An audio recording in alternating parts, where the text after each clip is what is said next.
3, 2, 1.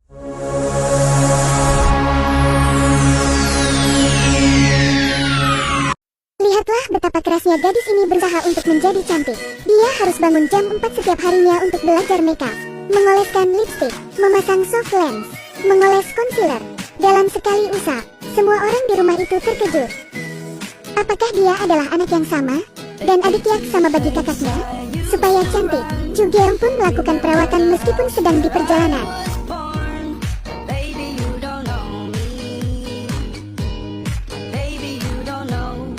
Alasan mengapa Ju Geong sangat ingin merubah penampilannya adalah karena dia merasa minder dengan orang-orang di sekitarnya. Keluarganya sering menghinanya. Untung ibu segera menghiburnya. Tidak apa-apa, sayang. Seorang gadis akan bertumbuh. Penampilannya pun akan lebih baik. Tapi ketika Ju Geong dewasa, dia berpenampilan seperti ini. Karena penampilannya, Ju Geong sering diganggu oleh teman-temannya. Dia bahkan sering disuruh-suruh. Ketika Ju Geong pergi, dia mendengar teman-temannya tertawa. Kali ini, dia sudah tidak tahan lagi.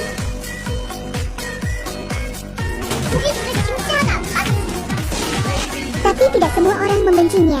Misalnya, anak kafetaria ini. Dia tidak mempedulikan penampilan Ju Geong. Hal itu membuat wanita ini jatuh cinta padanya. Jadi hari itu, Ju Geong memutuskan untuk memegang kue buatannya sendiri dan menyatakan perasaan pada anak itu. Tapi, anak kafetaria ini menolaknya secara langsung. Kemudian ada beberapa orang menghampirinya. Mereka merekam dan memposting peristiwa itu ke internet. Tapi lebih dari peristiwa memalukan, Ju Geong tidak bisa menerima perlakuan dari mereka.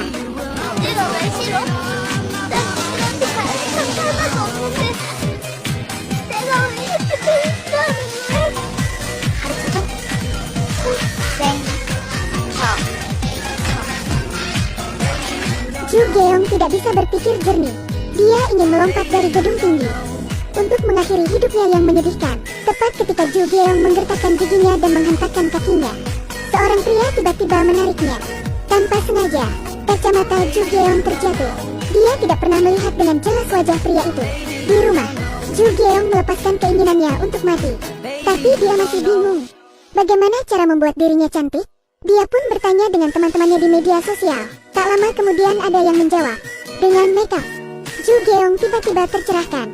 Sepertinya dia mengubah keadaannya. Ju Geong mencoba merias diri untuk pertama kalinya. Makeup di wajahnya membuat ibu sangat terkejut. Sepertinya dia masih harus banyak belajar. Kemudian, keberuntungan mulai berpihak pada Ju Geong. Keluarganya akan kembali ke kampung halaman. Ini berarti Ju Geong harus pindah sekolah. Sementara itu, dia bergegas mencari saran dari teman online-nya. Cara memperbaiki alisnya, memakai lipstick, mengenakan soft lens, dan memulas concealer. Semuanya, ketika keluar, seluruh keluarganya tercengang. Apakah dia adalah Ju Geong yang sama? Ketika tiba di sekolah barunya, teman-temannya pun juga tercengang. Ini adalah Dewi yang baru saja dipindahkan ke sini. Dia adalah Dewi yang diakui sekolah. Tak ada yang bisa menyaingi kecantikannya.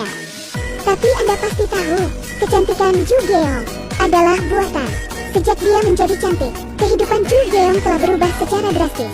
Dulu dia dikucilkan oleh teman-temannya, namun sekarang dia punya geng sendiri. Dulu, ketika dia naik bus, dia sering dihimpit dan tak dipedulikan. Sekarang orang-orang menawarkan kursi mereka untuknya. Ini adalah perubahan yang luar biasa untuk mempertahankan apa yang dia miliki. Ju Geong terus berusaha keras, tapi sebuah kecelakaan terjadi. Dia menabrak punggung Seo Jon. Tepat di bajunya terdapat jeplakan wajah Ju Geong. Pasti rahasia kecantikannya akan terbongkar. Tapi ternyata Seo Jon menyuruhnya untuk mencuci bajunya. Tentu saja ini bukan waktu terburuknya. Hari ini ada yang mengadakan pesta ulang tahun. Tidak sengaja, wajah Ju Geong terkena kue. Inilah saat terburuknya. Ya Tuhan, jika dia mencuci muka, maka wajah aslinya akan kelihatan. Tidak, tapi tak ada cara lain. Ju Geong segera pergi ke toilet, tapi toilet wanita penuh. Toilet pria juga ramai. Tepat ketika Ju Geong sedang terburu-buru, Soo Jon muncul. Ju Geong benar-benar diselamatkan. Sepulang sekolah, Ju Geong pergi ke toko buku untuk meminjam buku. Tapi seorang mengambil buku incarannya. Kemudian mereka pun terjatuh. Ju Geong melihat bahwa orang itu adalah Seo Jon. Dia tidak mau Seo Jon mengenalinya. Ju Geong agak bingung. Apakah tidak ada perbedaan besar antara makeup dan makeup? Ternyata hari itu di atas gedung, orang yang menyelamatkannya adalah Seojeon. Saat ini dia tidak tahu akan hal itu. Ju Geong berpikir Seojeon tahu semuanya. Agar rahasianya tetap aman, Ju Geong meminta Seojeon menandatangani perjanjian. Namun Seojeon meminta adanya materai di surat itu. Alhasil, keesokan harinya, Ju Geong menemui Seojeon di sekolah. Dia akan memberinya materai itu. Ayo ke atap. Dan suasana di sana sedikit canggung. Ini adalah episode pertama dari drama Korea True Beauty. Jika Anda menyukainya, jangan lupa tonton ya. Sampai jumpa. Jika Anda suka dengan channel ini, jangan lupa like, komen, dan subscribe. Terima kasih.